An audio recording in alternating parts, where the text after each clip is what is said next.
Hey Internet, it's RJ. Welcome back. Thanks for tuning into this show today. Now, today's episode, we are finishing up Q1, moving on to Q2, which means it's time for the classic What's in My Wallet, the cards that I'm using going forward for this spring session. So, of course, we will cover the closures, the additions, and the strategy going forward. And, of course, I'd love to hear from you at home what you're using or critiques on mine. What am I missing? So, if that sounds interesting to you, then go ahead, press the subscribe button, and let's get to work. Now, as we always do, this always gets a good laugh. This is my wallet. Not the wallet I would carry, but this is where I hold all my credit cards at for storage and organization. I mean, there's some gift cards down here, but this is kind of what I'm using. I've also been trying a new wallet. Again, this is from Belroy. This is their slim sleeve fold or something like that. I'll put a link up. Basically, it allows you to fold cash in here, which I do carry cash as well. My last wallet, I used to fold cash like 4 different times to get in here, so I'm just trying that. But this is the wallet that I put actually, the cards I'm using in. So there's that. People generally find that funny. Now, overall, I've had quite an eventful Q1. In fact, I feel somewhat guilty because we make these videos once a quarter, obviously. But I did Q1, and then I didn't do anything that I said in Q1. And I'll tell you the story and how it changed and how I've basically been going after sign-up bonuses this whole time and the reasons why. So with that, cancellation. So I finally got around to canceling that Marriott card. I had the Marriott Bold. Originally I had got the one above it for the sign-up bonus, the $95 one, and I ended up downgrading it to this card. I'd never use this card again, so I just ended up canceling it.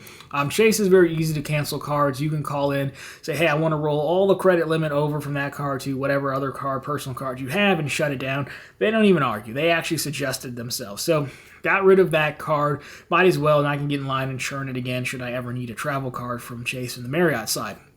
Additionally, the Ink Premier is gone as well, which is kind of funny because the Ink Premier hasn't really been open to the public for that long. I told the story before, but I actually snuck in was, someone posted their link on Doctor of Credit. It wasn't a referral link, it was just an application link. I didn't think it was going to work, but it did. You shouldn't really use app links from strangers, but, dice roll, and it worked out.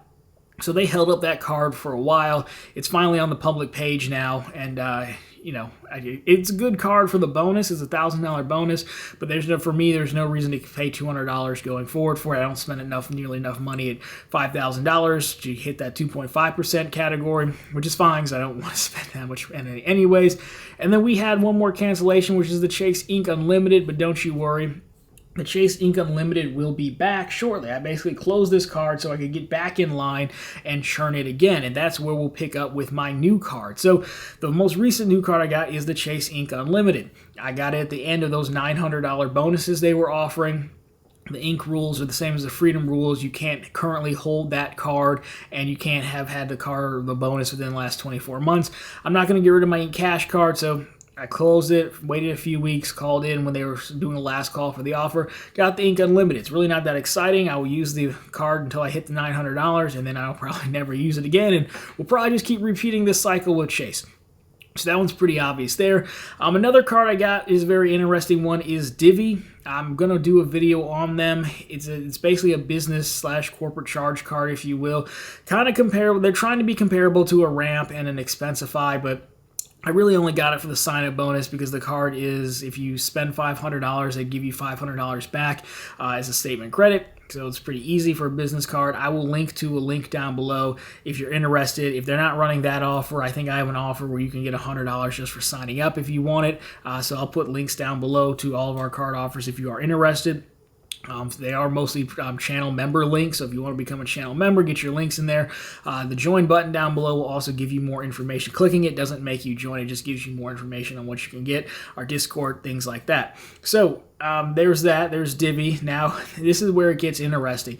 So if you know John from Bank Account Bonus Central, friend of the channel, he called me up early January and was like, hey, I'm going to do this merchant services bonus where basically merchant services is running your credit card through a credit card processing machine, but you can't run your own credit card. So he's like, do you want to partner up? And I was like, sure. So if I'm going to do that, it had to be like $2,000 in spend. So I was like, well, I should probably get another credit card, because that's an easy bonus. So I needed a quick one. I ended up with the Bank of America Business Unlimited card, the Business Cash Unlimited card. The classic 1.5x card, nothing to write home about, but easy enough for a bonus, right? For $300 for spending $3 grand. Of course, he didn't end up going through with it, unfortunately, so I was stuck trying to use that card to hit the bonus. But then, I talked about it before briefly, I basically had a lot of expenses come up this quarter, hence all these new cards we're going to talk about.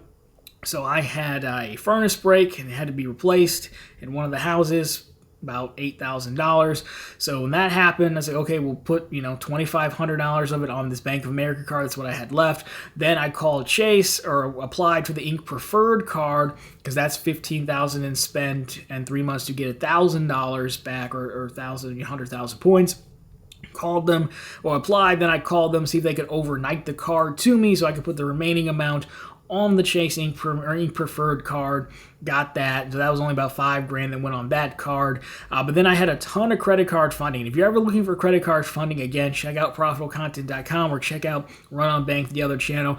I know it sounds like a plug, but it's actually very helpful. It's the only way I could actually hit these bonuses. So I found basically 3 credit unions that had a ton of credit card funding. I think Great River gave me $5,000, Key Point gave me $2,500, and Star One gave me $1,000. So basically through credit card funding and that furnace, I was able to knock out the Ink Preferred bonus in maybe 2 to 3 weeks, which is pretty good there. Now, in addition to that, my car broke because things break. You know how it goes, right? When never just one bad thing happens, right? So anyways, that was going to be like $2,000. So needed another card. I needed to get ready to pay taxes as well. So I got the Amex Blue Business Cash card, which will surprise people because I'm typically out on Amex. But again, there was a phone number. There's an offer you can call. If you call Amex directly and ask for it, they'll give you an offer that's like, hey, spend $5,000 in the first 3 months to get $500 back. Well, that's perfect. So I can use it on that. Then I can use it on taxes. Right now, I think I'm almost like maybe $5,500 or $6,000 on taxes that I'll have to pay between state, federal, and city. City might give me a refund, but anyways, so we got that. And then I have an Amex card again, which would surprise a lot of people. So overall, when you take a look at it, those are basically what I did. I got 4 or 5 business cards in Q1 to start us out, which is, a brave departure from where I thought I was going in Q1.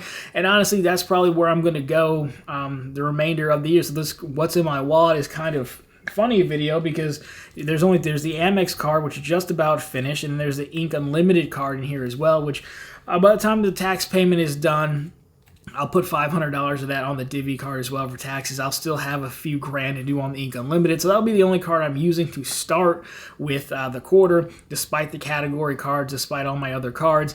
And then realistically, we know that, Chase is supposed to have that Sapphire Preferred offer at 90,000 points coming up. So that's the card. If that comes true, I'm taping this a little early, so I don't have the power of foresight yet, but if that comes true, then that'll be my next card because I'm at 324 right now. And then that PNC business card that I've talked about before, their blue one, the cash rewards card, I'll get that one as well because I'm going to open a PNC business bank account. So I might as well do that at the same time because it's a little bit difficult to get their card. If you don't have an account with them, you'd actually have to go in branch to do it. And so right there, though, that would be another $9,000 in spend between those 2 cards. So that's probably going to be my Q2, honestly, we're not mopping up these sign-up bonuses. So yes, I have a bunch of other cards, but I'm not really going to be using any of them this quarter probably. Which is funny because I finally got the Bank of America Platinum Honor status, and I still can't get the Bank of America personal cards because I'll still be at 424, and logic dictates I max out 524 and get one more Chase card. So what Chase card will that be? My last one, I kind of let the Freedom Unlimited go because those I'd rather have gone for the Ink Unlimited than the Freedom Unlimited.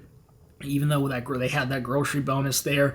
And I have enough Freedom cards as is. So, my last Chase card could potentially be the Amazon card in July. They usually run elevated offers for that for Prime Day. But again, that might be a bad choice because it's generally understood that Amazon Prime is outside of 524, we believe. So that could be not the best option, but there's not a lot of other Chase cards I want. Maybe that Freedom Rise becomes something that they had trademarked, but really, that's kind of it. My strategy has been hardcore sign-up bonuses because of the amount of money I've had to spend between that furnace, the car, and taxes.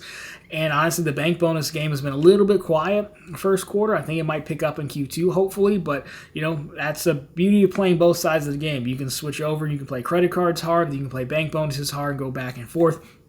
So right now, it's just been a new card system. And I'll close on this. I do think it's kind of funny that, while most people are trying to get back into 524, get underneath it, I'm actually ready to move on from Chase, which I know is, kind of sacrilegious to say. But if I go in this wallet, I have 4 Freedom cards: the Ink Unlimited, the Ink Cash, the Business, the Ink Preferred, which will eventually be canceled. Of course, I'm not going to keep that for you. I've got like all the Chase cards I need and then some. I really want to jump into this Bank of America setup because now that I'm Platinum Honors, I will, they'll give me really help that strong cashback setup, but it still doesn't make sense to rush through it. The Bank of America cards will always be there. It makes more sense to pick up the Sapphire than pick up this PNC card because you need a business bank account for it. So really, this has been a little bit different episode of what's in my wallet, but that is it. I don't have any massive card strategies for you other than go after sign-up bonuses when the opportunity presents themselves, because these bonuses aren't always around. So when they are around, it's best to capitalize on them, is my opinion. So if I'm missing any other bonuses, of course, let me know down below, or let me know what you would change as well in this setup, or what bonuses are worth going after over others. But anyways, guys, that has been it for this What's in My Wallet. So of course, if you like this one, drop me a thumbs up down below. If you found it particularly interesting, consider subscribing to the channel. So we're posting content just like this every week. We're right back here every Sunday with all the news you can use in the week that was in credit and finance. And of course, every single day on ProfitableContent.com, where you can get all your bank bonuses, news, and credit card offers. Again, my question to you, let me know what your setup looking like. What cards are on your radar? Did you take advantage of a lot of these credit card bonuses in the first quarter? And what's your plan for Q number 2? Love to get your thoughts on that. But anyways, guys, that's going to do it for this one. As always, thank you so much for watching. I'll talk to you very soon in the next one.